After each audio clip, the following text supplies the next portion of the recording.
Ներկայացնում եմ Հայաստանի Հանրապետության գիտության ոլորտի զարգացման 26-30 թվականների ռազմավարական ծրագիրը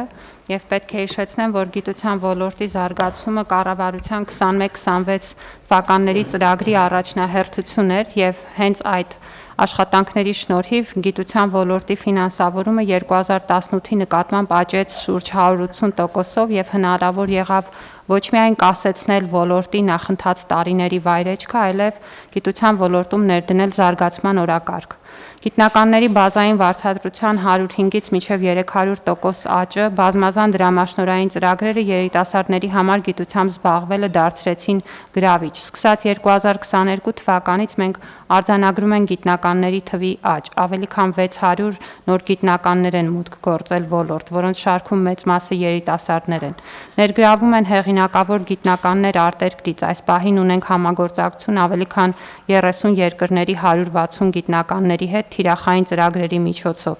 Էական կապիտալ ներդրումներով հնարավոր է դարձել Հայաստանում միջազգայինորեն մրցունակ գիտական հետազոտության իրականացումը, ինչպես օրինակ բոլորովին վերջերս Երևանի պետական համալսարանում բացված արհեստական բանականության կենտրոնն է։ Գիտության միջազգային մրցունակության աճի մասին է վկայում նաև այն, որ 2025 թվականի տարեվերջի դրությամբ Եվրոմիության Հորիզոն Եվրոպա ծրագրին Հայաստանի Հանրապետության կողմից ներկայացվել է ընդհանուր 183 հայտ, նախորդ տարվա համեմատ 39 հայտով ավելի եւ ֆինանսավորման եւս 8 պայմանագիր են կնքել, ընդհանուր պայմանագրերի թիվը հասցնելով 25-ի շուրջ 8.3 միլիոն եվրո ընդհանուր բյուջեով, որը գերազանցում է նախորդ 4 տարիների բյուջեն 96%-ով, իսկ նախորդ փուլի այս ծրագրի բյուջեից կրկնակի ավել է։ 24-ից սկսած նաեւ պատմական առավելագույն ցուցանիշներ են գրանցում հայաստանյան գիտնականների կողմից միջազգային գիտատեղեկատվական շտեմարաններում ընդգրկված ազդեցության գործակից ունեցող պարբերականներում հրապարակումների թվի մասով եւ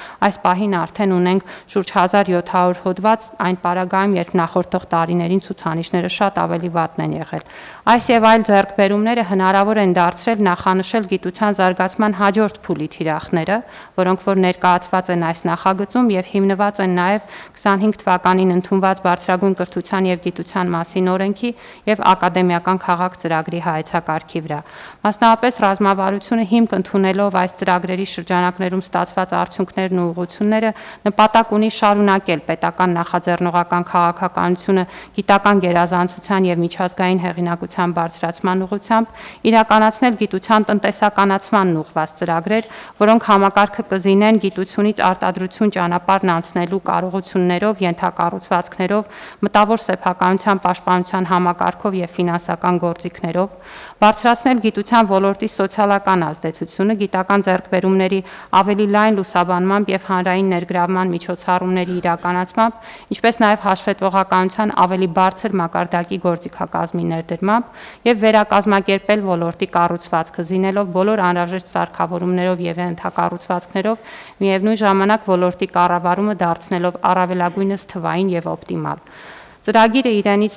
ներկայացնում է բավականին մեծածավալ գործողությունների շարք, 94 տարբեր գործողություններ են, մի քանիսը թվեն, որպեսզի պարզ դառնա, թե ինչ հիմնական թիրախներ ենք նախատեսում մինչև 2030 թվականը։ Նախատեսում ենք, որ առնվազն 400 արտերկրի առաջատար հետազոտողներ հետազոտական խմբեր կհիմնեն Հայաստանի Հանրապետությունում, դրանով իսկ նպաստելով գիտության հետազոտությունների որակի բարձրացմանն ու միջազգայնացմանը։ Մեր առնվազն 1000 գիտաշխատողներ կվերապատրաստվեն արտերկրի առաջատար կենտրոններում, 150 արտերկրի երիտասարդ հետազոտողների Հայաստանի Հանրապետություն տեղափոխման ծրագիր ենք ներդնելու, նաև 5 գլոբալ առաջատար հետազոտողների Հայաստանի Հանրապետություն տեղափոխման, կհիմնադրվի ռիսկային նախաձեռնություններում ներդրումների պետություն մասնավոր հիմնադրամ, կներդրվի մասնավոր հատվածում մտավոր սեփականության պաշտպանության խթանման համակարգ, կգործարկվի ստարտափների մեջ հանրային կամ խմբային ներդրումների համակարգը, գերակա ուղղություններով կիրականացվեն բազմաբնույթ ծրագրեր, իրականացվեն նաև պետական կարիքներից բխող առնվազն 20-ից ավել հետազոտություններ, հաշվի առնելով այն հետազոտությունները, որոնք պետական համակարգի եւ տարբեր ոլորտների զարգացման առաջնահերթություններից են բխում, մասնավոր հատվածում կխթանեն գիտական գործունեությունը, մասնավոր բուհ հետազոտական ծրագրերի համատեղ հրապարակումների, մասնավոր հրապարակումների միջոցով, Իրականացնենք նաև մեր ուսուցիչների վերապատրաստում գիտական կազմակերպություններում, ինչը շատ կարևոր է շղթան շարունակելու և տրամաբանական արդյունքի հասնելու համար, կկառուցենք գիտությունից արտադրություն անցման 3 նախատիպավորման ենթակառուցվածքներ ակադեմիական քաղաքում, որը առևտրայնացման կարևոր քայլ է, իրականացնենք նաև խոշորացվող գիտական կազմակերպությունների և համալսարանների ինտեգրման միջգիտակարգային հետազոտությունների խթանման ավելի քան 30 ծրագրեր։ Այս շարքը կարող եմ երկար շարունակել, գիտության ռազմավարական ծրագրի թերևս ամենակարևոր հանձնառությունն է մինչև 2030 թվականը գիտության ոլորտի ֆինանսավորումը հասցնել շուրջ ՀՆԱ-ի 1%-ի շրջանակում, որի շուրջ 0,75%-ը նախատեսում ենք իրականացնել պետության կողմից, 0,25%-ը մասնավորի կողմից, խրախուսելով նաև մասնավոր ներդրումները գիտական հետազոտություններում և մշակումներում։